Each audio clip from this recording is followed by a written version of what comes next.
दोस्तों, मैं आज फिर आई हूँ आपके लिए एक और नई मूवी लेकर। आज की मूवी की कहानी है ड्रिफ्टर्स की, जिसमें आप देखोगे कि दो सौतेले भाई बहन को, जिन्हें बस पूरी मूवी में एक दूसरे का पानी निकालने का ही मन करता है।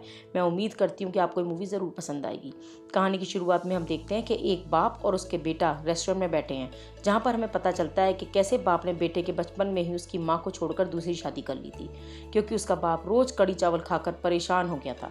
अब उसकी दूसरी बीवी से उसकी एक बेटी है, जो इस लड़के की स्टेप सिस्टर थी। इसलिए अब बाप अपने बेटे को मना रहा है कि वो उनके साथ आकर रहे, लेकिन लड़का अपने बाप की दूसरी फैमिली के साथ रहना नहीं चाहता, इसलिए वो बार बार मना करता रहता है। जिसके बाद वो लड़का वहाँ से उठकर घर चला जाता है। जब वो घर पहुँचता है तो उसे एक औरत उसके घर पर दिखती है, जिससे जब वो पूछता है कि आखिर तुम कौन हो, वो औरत कहती है कि वो उसकी सौतेली माँ की सेक्रेटरी है, जो यहाँ पर उसकी स्टेप सिस्टर का कुछ सामान लेकर आई है, क्योंकि अब उसकी स्टेप सिस्टर उसके साथ ही रहेगी। ये सुनकर लड़का गुस्सा हो जाता है और वो अपने बाप को फ़ोन करके इस बारे में बोलता है, लेकिन बाप उसकी एक नहीं सुनता और उससे बोलता है कि अगर तुम्हारी बहन तुम्हारे साथ रहेगी तो इससे तुम दोनों की बॉन्डिंग अच्छे से हो पाएगी और फिर तुम यहाँ हमारे साथ आकर रहने लगोगे। ये सुनकर अब लड़का कुछ नहीं बोलता और बाहर चला जाता है, जहाँ वो अपने दोस्त के साथ एक पब में बैठकर दारू पीता है। जिसके बाद जब वो शाम को घर आता है तो देखता है कि घर पर सारा सामान बिखरा हुआ है। फिर वो बेडरूम की तरफ जाता है तो वो देखता है कि एक आधी नंगी लड़की बेड पर सो रही है, जो उसकी स्टेप सिस्टर है। उसे देखकर उसकी ठरक जाग जाती है और उसका औजार उसे सलामी देने लगता है, लेकिन वो अपने आप को कंट्रोल करके दोबारा वापस अपने रूम में चला जाता है। जिसके बाद अगली सुबह जब वो उठता है और अपना जल्दी से ब्रेकफास्ट करता है, जिसके बाद जैसे ही उसे लगता है कि लड़की जाग गई है, वो वहाँ से भाग जाता है, क्योंकि वो एक्चुअल में उस लड़की से कोई बात नहीं करना चाहता था। लेकिन लड़की को ये बात समझ नहीं आती है, इसलिए वो लड़के को फ़ोन करके पूछती है कि तुम इतनी जल्दी कहाँ चले गए। जिस पर लड़का उसे बोलता है कि आज उसको ऑफिस में जल्दी बुलाया है, इसलिए वो जल्दी चला गया। जिसके बाद शाम को लड़का दोबारा अपने दोस्त के साथ क्लब में जाता है, जहाँ उसे एक औजार को सलामी दिलवाने वाली लड़की दिखती है, जिसे देखकर वो अपने दोस्त से बोलता है कि मैं आज इसके कुएं से पानी निकालूंगा। लेकिन उसका दोस्त उसे बोलता है कि दिल बहलाने के लिए ख्याल अच्छा है गालिब, लेकिन वो इस शहर की सबसे सुंदर लड़की है, वो तुझे अपनी झील के आसपास भटकने भी नहीं देगी।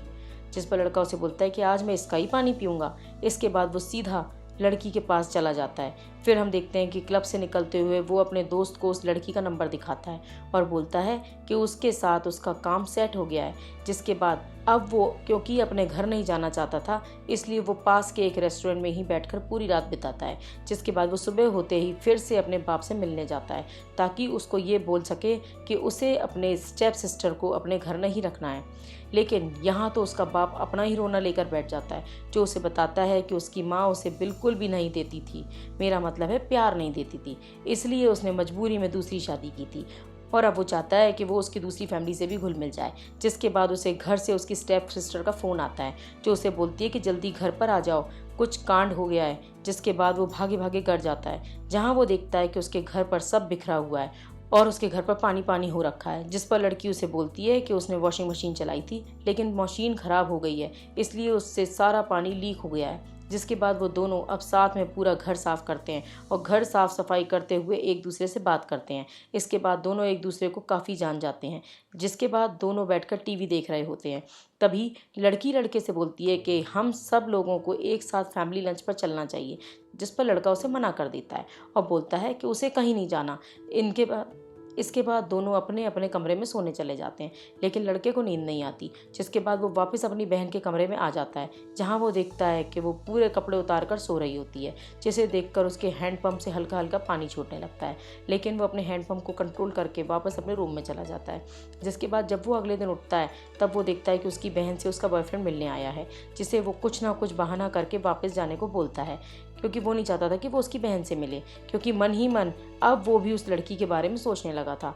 लेकिन फिर भी उसका बॉयफ्रेंड अंदर उससे मिलने आ जाता है, जिस पर वो भी लड़का भी ऑफिस ना जाकर वहीं रह जाता है, ताकि वो दोनों अकेले में एक दूसरे का पानी ना निकालने लगे। जिसके बाद वो अपनी स्टेप सिस्टर से फैमिली लंच वाली बात बोलता है और उससे बोलता है कि चलो हम चलते हैं, लेकिन वहाँ वो लड़की उसे मना कर देती है। जिसके बाद वो गुस्से में खुद चला जाता है, जहाँ पर लंच के लिए उसका बाप भी नहीं आता। बस वो और उसकी सौतेली माँ बैठे होते हैं, जहाँ उसकी सौतेली माँ उसे फैमिली के ऊपर ज्ञान देती है। जिसके बाद वो वहाँ से वापस घर आ जाता है, जहाँ वो देखता है कि लड़की टीवी देख रही होती है और वो भी उसके बगल में जाकर बैठ जाता है। जिसकी थोड़ी देर बाद वो लड़की उसकी गोद में अपना सर रखकर सो जाती है, जहाँ पर एक बार फिर उसका प्रेम चोपड़ा जाग जाता है। लेकिन वो अपने प्रेम चोपड़ा को सुलाकर उसे अनूप जलोटा बना देता है। जिसके बाद वो वहाँ से उठकर चला जाता है और पूरी रात ऑफिस में ही रहता है।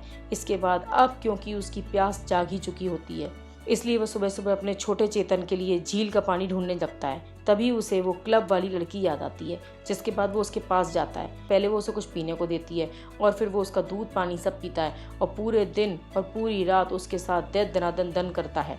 जिसके बाद अब पूरी रात का कार्यक्रम सुबह जब ख़त्म होता है तो तब भी उसका छोटा चेतन सुबह शांत नहीं हो पाता, क्योंकि उसके छोटे चेतन को तो बस उसकी स्टेप सिस्टर की गुफा का पानी पीना था।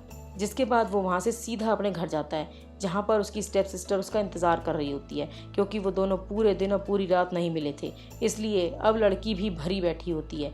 जिसके बाद दोनों एक दूसरे के साथ खुदाई कार्यक्रम शुरू करते हैं। लड़की उसका हैंडपम्प चलाती है, वो लड़की के झील के पानी को पीता है। ऐसे दोनों पूरी रात अच्छे से गपागप करते हैं। जिसके बाद जब लड़के की सुबह नींद खुलती है तो उसे वो लड़की आसपास कहीं नहीं दिखती है, बस एक लेटर दिखता है जिसे वो पढ़ता है तो उसमें लिखा होता है कि वो माँ बाप की शादी में गई है, वो भी जल्दी तैयार होकर वहाँ आ जाए। जिसके बाद जब लड़का वहाँ पहुँचता है तो उसे उससे कल रात के लिए माफ़ी मांगता है। जिस पर लड़की उससे बोलती है, क्यों, कल मज़ा नहीं आया क्या? जिस पर लड़का समझ जाता है कि ये कहानी एक दिन की ही नहीं है, अब तो ये रोज़ चलेगी। जिसके बाद वो खुश हो जाता है और अपने बाप की और अपनी सौतेली माँ की शादी में खुशी खुशी पार्ट लेता है, क्योंकि अब उसे अपनी एक सौतेली बहन भी मिल गई है जो हर रात उसके छोटा चेतन को मज़ा देगी। दोस्तों, कहानी यहीं ख़त्म हो जाती है।